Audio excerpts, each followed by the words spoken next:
welcome to the Win, Make, Give podcast. This is Bob Stewart. I'm here with my friend Ben Kinney. Guess who's not here, Ben? Who's not here today? I don't know. I can't even remember his name. What's it? I don't know. Yeah. It feels like this is a complete room. It is, yeah. It's a full room. There's the green dinosaurs over on his side or whatever. I think it's good. Well, ladies and gentlemen, we got some good news and we got some bad news. The good news is you have Bob Stewart and Ben Kinney here live today to help you a little further on the Win, Make, Give podcast, but we don't have Chad Himes. Oh, wah, wah, wah. So do you want to tell everybody what happened to Chad? He didn't take a vacation, did he? No, we don't allow vacations. Do you know what happened to him? No. What happened? No, he got familied. He got family.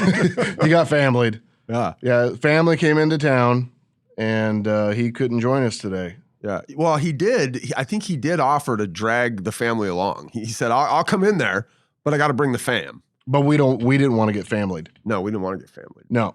Ladies and gentlemen, it's that time of year, and I'm not talking about Christmas cheer. You like where this is going? Well, I don't know. I'm not talking about Christmas cheer. I'm talking about the new year. And when you think about the new year, Bob Stewart, what goes through a lot of people's mind when they think about the new year? Oh, I mean, I would imagine people are making resolutions. It's a chance to start over, to start afresh, something like that. Yeah, I like that.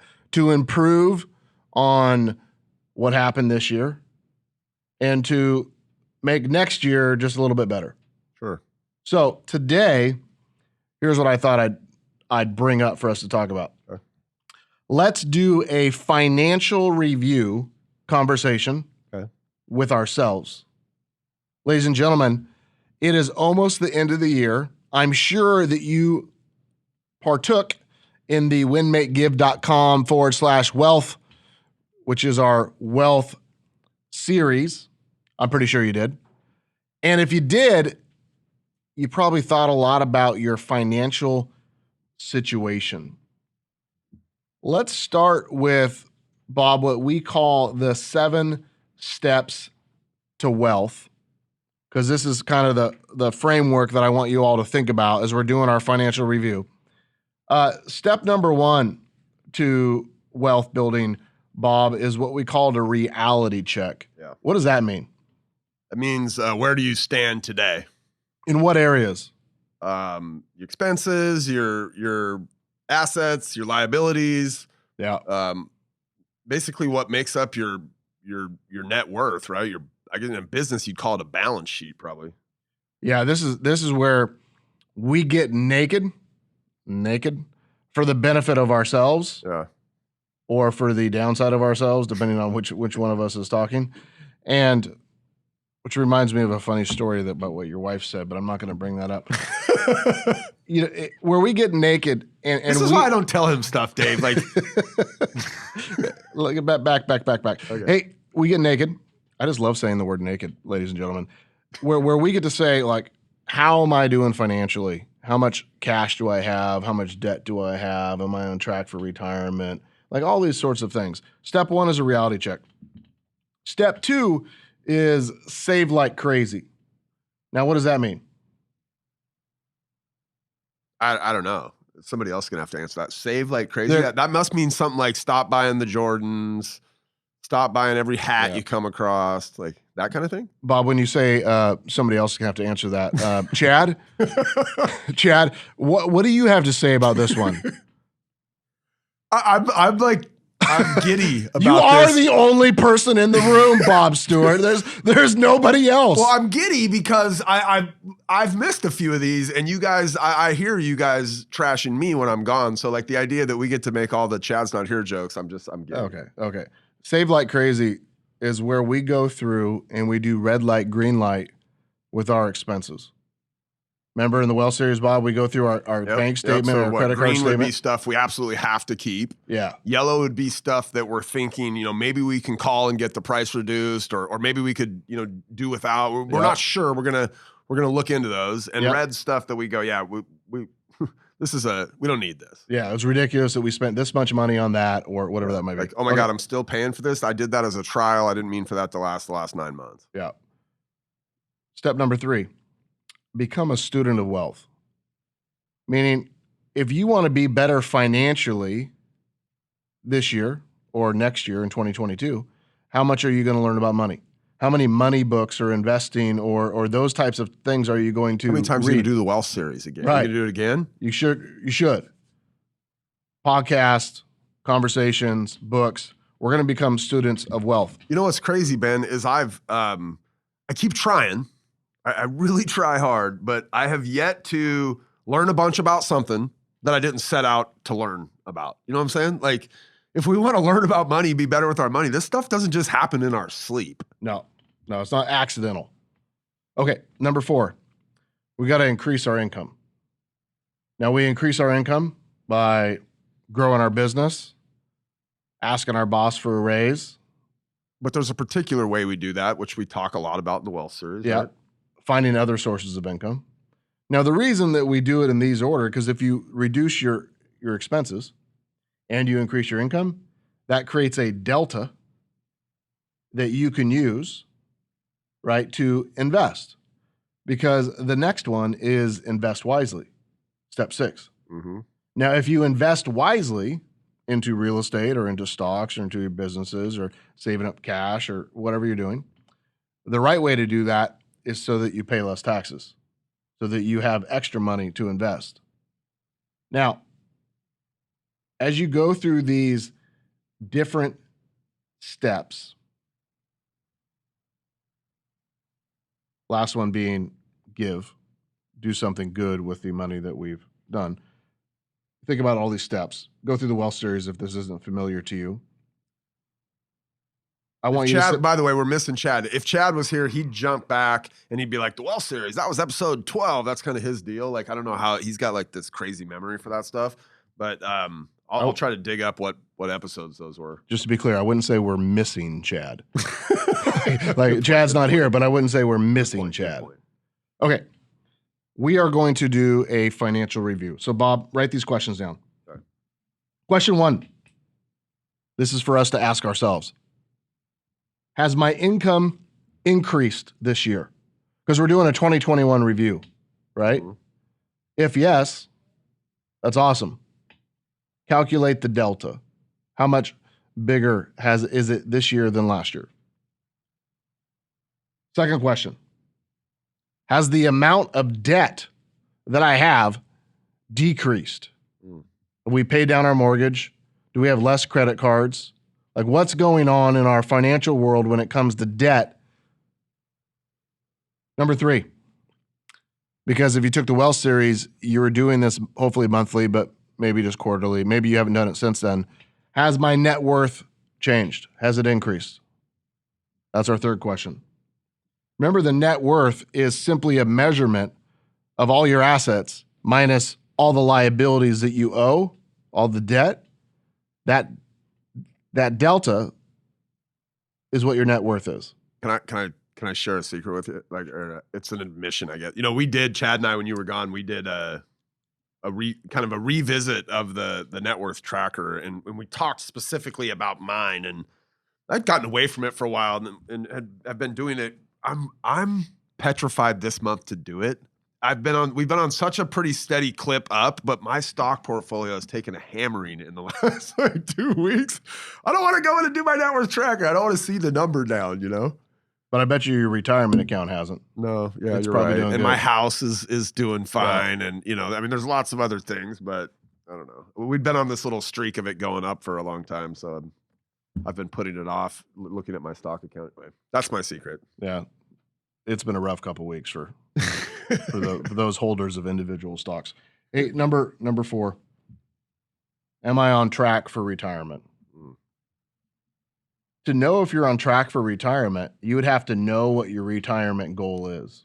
What that is how much money would I want to live on when I no longer work? And where is that money going to come from? Rental income, Social Security, retirement, pension, selling your stocks, selling your Michael Jordan shoe collection. I'm taking those into my grave with me, but I get your point. Yeah. Am I on track for retirement? By the way, that's part 3 of the wealth series, is that whole concept of how much money do I need to retire, and how do I even calculate what that is, and how do I know how much I need to, based on how long, when I'm going to retire, and that's all covered in part 3 of the wealth series. Yeah, the retirement planning section. Next question.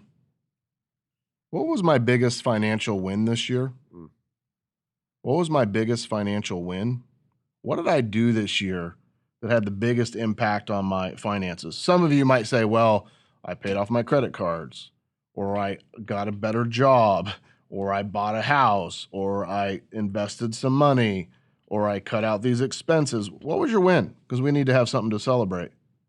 And then what was your biggest financial loss this year? Like, what was the worst financial decision that you made for you or your family in 2021, and how did it impact you? That's tricky, right?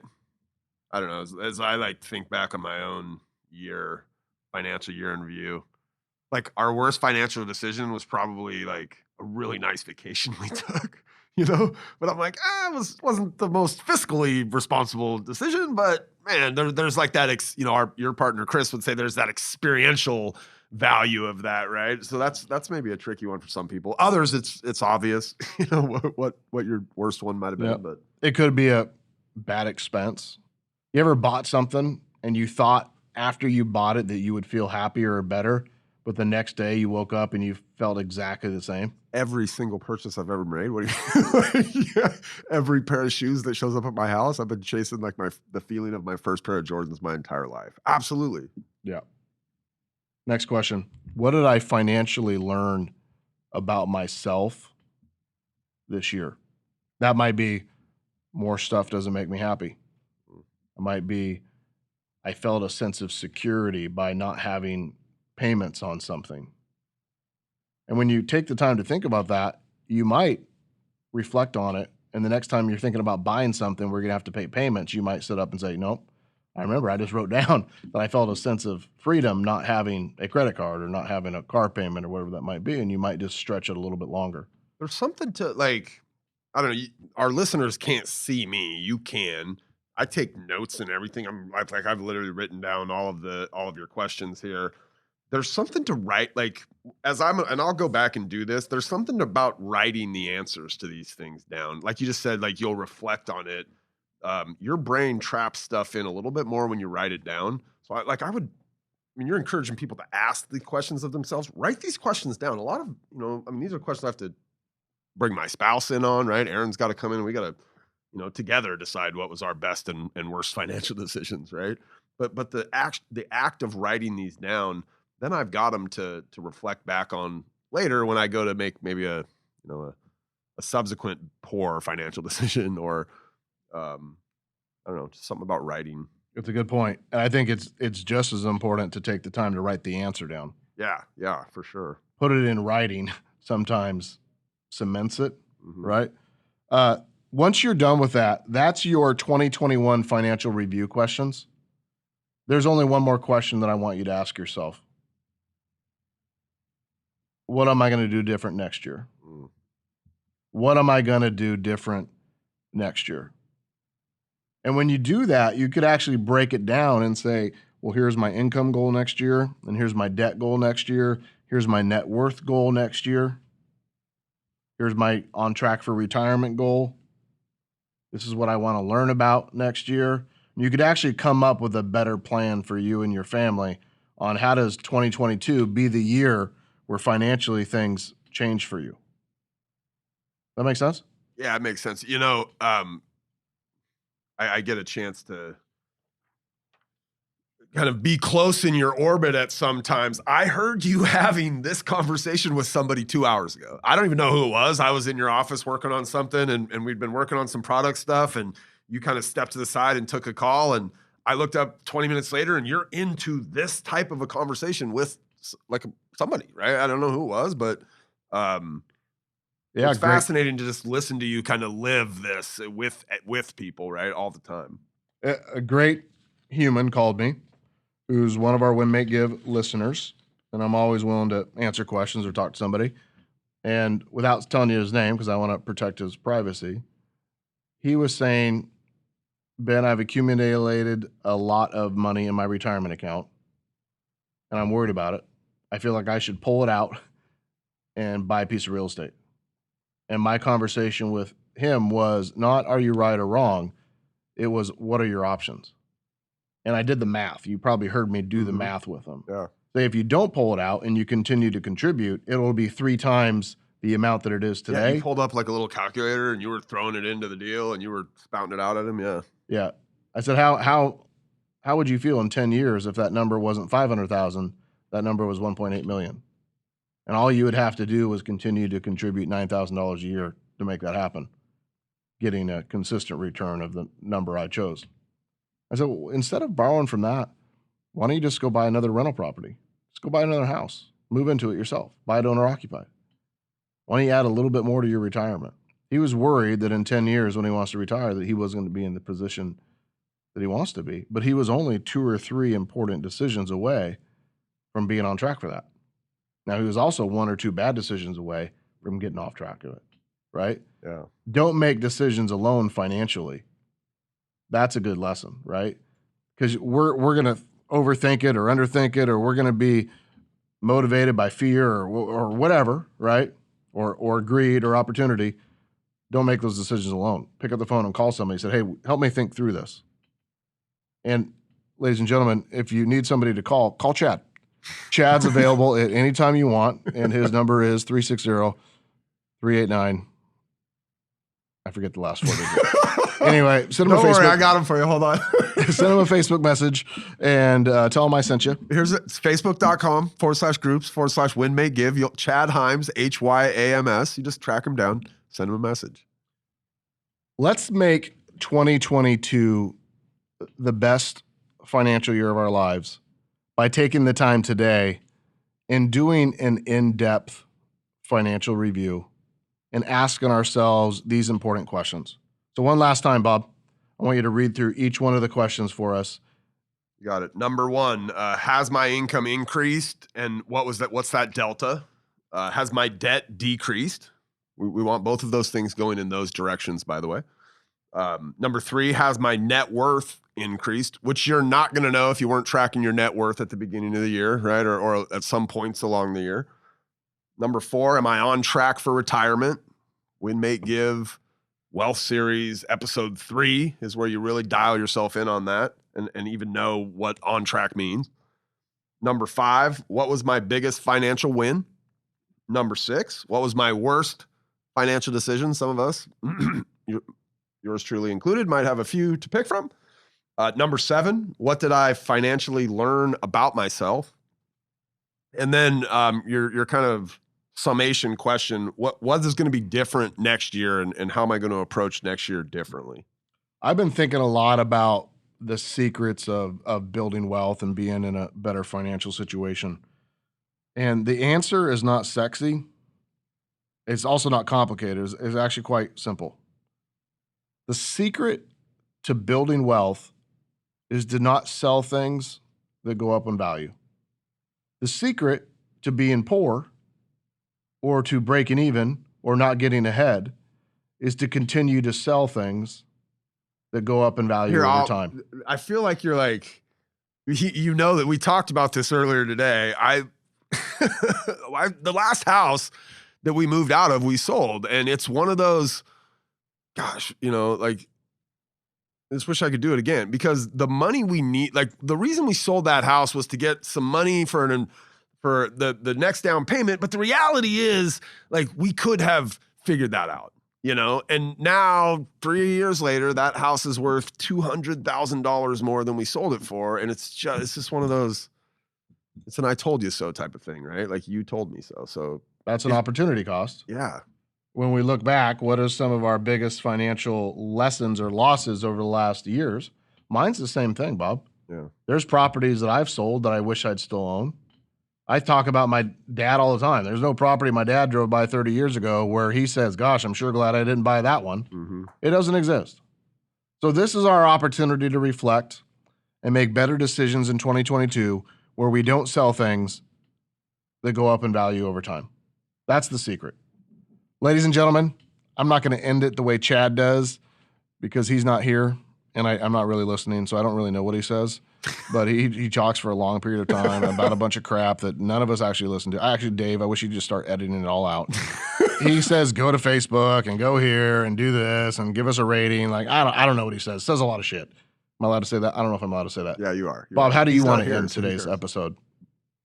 Do good. Do good? That's it? Yeah. All right. Do good. Here's what I'm going to do. Chad, it's almost Thanksgiving. By the time you guys hear this podcast, probably after Thanksgiving. Thank you, Chad, for always showing up and yelling at Bob and I to always come in here and record and pulling us and making us do it and keeping the Women Make Give podcast going and running our community. Sure. At the end of the day, Chad Himes, we super appreciate your friendship and your contributions to all the things that we do. So if you listen this far, there you go, buddy. But feel free to not show up anytime. We appreciated the break from you. I was trying to end it really sweet. Ladies and gentlemen, see you later. Do good.